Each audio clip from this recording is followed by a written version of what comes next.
Vaksin Nusantara akhiri COVID-19, dunia tercengang karena Dr. Terawan. Saya bersama teman-teman, kami datang hari ini dari Komisi 9 dan dari berbagai komisi yang lain maupun DPR RI dalam rangka memberikan dukungan kepada proses uji klinis dari vaksin Nusantara.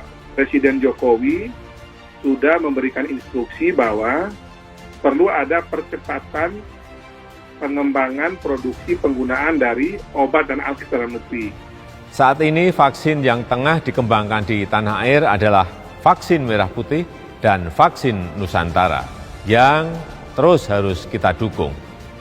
Tapi untuk menghasilkan produk obat dan vaksin yang aman, berkhasiat, dan bermutu, mereka juga harus mengikuti kaidah-kaidah saintifik, kaidah-kaidah keilmuan.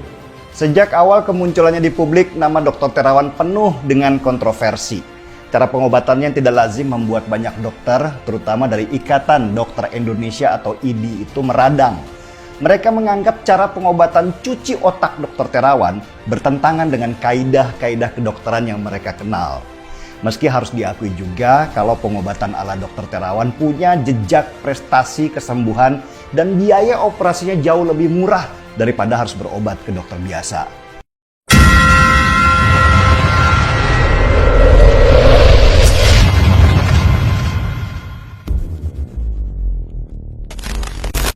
Vaksin Nusantara akhiri COVID-19, dunia tercengang karena Dr. Terawan. Angin segar sedang meniupkan vaksin Nusantara ke seluruh muka bumi. Kabarnya, vaksin temuan Dr. Terawan Agus Putranto ini sedang dibicarakan di berbagai negara. Bahkan sudah diulas jurnal internasional. Hal itu diakui sendiri oleh mantan Menteri Kesehatan tersebut yang mengklaim bahwa saat ini dunia mulai mengakui kesaktian vaksin Nusantara. Terawan mengungkapkan saat menghadiri acara webinar bertajuk Perang Biologis Pandemi COVID-19 di RSPAD Jakarta. Terawan mengatakan sejumlah jurnal membahas vaksin Nusantara berpeluang besar dalam menyudahi penyebaran COVID-19. Jauh sebelum itu, Terawan sudah berkali-kali meyakinkan bahwa vaksin Nusantara berbasis dendritrik tidak memiliki persoalan. Ia mengaku uji klinis vaksin Nusantara mengikuti kaidah baru pembuatan vaksin dendritrik lantaran belum pernah ada yang membuatnya untuk mengatasi COVID-19. Penulis memang bukan seseorang yang berlatar belakang medis, namun tentu itu bukan penghambat untuk nimbrungin sesuatu hal yang berkaitan dengan medis. Yang jelas bukan untuk menggurui, namun mencoba memberikan semacam dukungan apabila penulis merasa bahwa itu memang patut didukung untuk kebaikan bersama. Sebaliknya, penulis tidak sungkan menyatakan penolakan untuk sesuatu hal yang menurut penulis bisa mengakibatkan sesuatu yang kurang baik, seperti soal rencana pemerintah untuk mengadakan vaksin berbayar guna mendukung vaksin gratis yang sudah berlangsung sejak April 2021 lalu. Penulis yang khawatir bahwa ini rentan dimanfaatkan oleh para oknum untuk meraup keuntungan bagi diri sendiri, lantas unjuk saran di situs ini supaya rencana itu dihentikan saja, sebab bisa saja gara-gara vaksin COVID-19 laris dijual, vaksin gratis untuk rakyat pun dihambat kelancarannya. Tujuannya supaya semua orang gunakan vaksin berbayar. Ketika Terawan hadir dengan gagasannya soal vaksin Nusantara, dengan segala keunggulannya dibanding vaksin-vaksin konvensional yang kini beredar, penulis heran melihat respon dari banyak pihak yang mempertanyakan bahkan menolaknya. Sementara suara-suara yang mendukung vaksin Nusantara ini sebenarnya banyak, bahkan sangat banyak. Itu terlihat dari komentar-komentar netizen setiap ada berita tentang vaksin Nusantara ini. Boleh dikatakan, netizen yang mendukung merajai kolom-kolom interaksi. Suara penolakan datang dari ilmuwan akademisi, organisasi profesi, termasuk BPOM yang paling vokal menyuarakan soal ketidaksetujuannya atas vaksin Nusantara ini. Salah satu alasan BPOM adalah bahwa vaksin Nusantara tidak memenuhi secara kaidah. Sementara Terawan sendiri yakin bahwa tidak ada masalah dengan metode yang dia tawarkan itu. Di belakang Terawan sendiri banyak sosok dengan nama besar yang mendukung.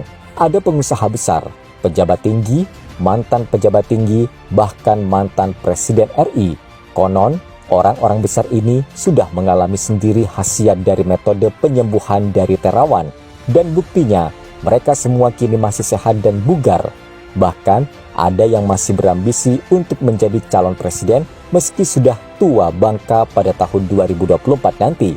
Dalam perang melawan pandemi ini, Terawan kembali hadir dengan vaksin Nusantara, namun ditentang oleh sejumlah pihak. Alasan mereka karena uji klinis vaksin Nusantara tidak memenuhi kaidah-kaidah yang berlaku. Tapi kabarnya, berkat intervensi pihak-pihak yang punya power namun peduli terhadap nasib rakyat, akhirnya hambatan terhadap vaksin Nusantara ini disingkirkan.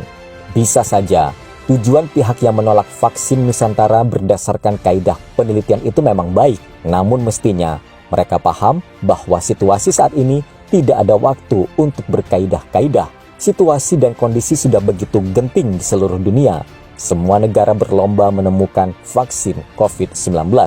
Dan vaksin-vaksin tersebut baru tersedia setelah pandemi berlangsung 1 tahun dan sudah membunuh jutaan manusia di seluruh dunia dan menyengsarakan banyak rakyat karena perekonomian terpuruk. Dalam situasi ini, kehadiran Terawan bersama vaksin Nusantaranya bagaikan menemukan oase di padang gurun. Namun, sikap penolakan pihak-pihak tertentu sangat disesalkan hanya karena kaidah tadi. Padahal ini kondisi gawat darurat yang tidak butuh kaidah untuk menyelamatkan banyak nyawa. Situasi dunia mirip orang yang sudah terperosok ke jurang, hanya tangannya yang masih menggantung di tubir jurang. Dalam kondisi ini, orang tersebut akan berusaha menggapai apa saja supaya dirinya bisa naik kembali ke atas. Dalam situasi semacam ini, dia tidak memikirkan soal kaidah. Demikian halnya dengan vaksin Nusantara di masa pandemi yang belum tampak ujungnya ini. Adapun vaksin-vaksin yang sekarang kabarnya belum sempurna sebab daya gempurnya terhadap varian baru berkurang, itukah sebabnya banyak orang yang sudah tervaksin namun terpapar COVID-19 lagi. Sementara vaksin-vaksin berbasis dedintrik punya keunggulan karena dapat merespon COVID varian apapun. Maka tidak salah jika dikatakan bahwa vaksin berbasis dedintrik ini yang akan mengakhiri pandemi COVID-19 ini. Semoga saja vaksin Nusantara adalah inisiasi orang-orang hebat dalam negeri. Namun, walaupun niat baik para pejuang untuk menyelamatkan jutaan nyawa orang, masih saja ada segerombolan mafia yang menentang bahkan menuduh hal-hal yang tidak-tidak. Dr. Terawan tetap teguh pada pendiriannya karena keyakinannya dan niat baiknya itu, temuan Dr. Terawan ini sebenarnya sudah lama burning. Namun, ya begitu orang-orang yang tidak suka mencoba mematahkannya. Penolakan di mana-mana terjadi. Sejak ada penolakan untuk uji coba fase 2 vaksin Nusantara, Terawan tidak banyak bicara. Ia langsung memindahkan peralatan laboratorium deditriknya dari Semarang. Dan sekarang, fasilitas itu ada di RSPAD Jakarta. Ketika Terawan hadir dengan gagasannya soal vaksin Nusantara, dengan segala keunggulannya dibanding vaksin-vaksin konvensional yang kini beredar, penulis heran melihat respon dari banyak pihak yang mempertanyakan bahkan menolaknya. Sementara, suara-suara yang mendukung vaksin Nusantara ini sebenarnya banyak, bahkan sangat banyak. Itu terlihat dari komentar-komentar netizen setiap ada berita tentang vaksin Nusantara ini. Boleh dikatakan, netizen yang mendukung merajai kolom-kolom interaksi.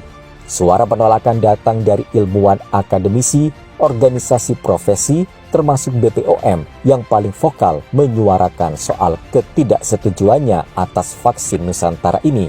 Salah satu alasan BPOM adalah bahwa vaksin Nusantara tidak memenuhi secara kaidah.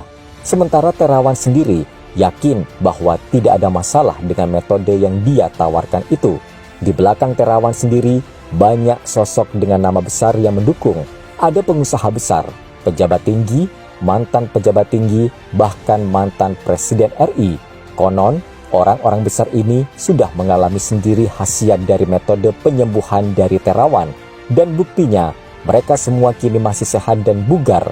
Bahkan, ada yang masih berambisi untuk menjadi calon presiden meski sudah tua bangka pada tahun 2024 nanti. Dalam perang melawan pandemi ini, Terawan kembali hadir dengan vaksin Nusantara, namun ditentang oleh sejumlah pihak. Alasan mereka karena uji klinis vaksin Nusantara tidak memenuhi kaidah-kaidah yang berlaku.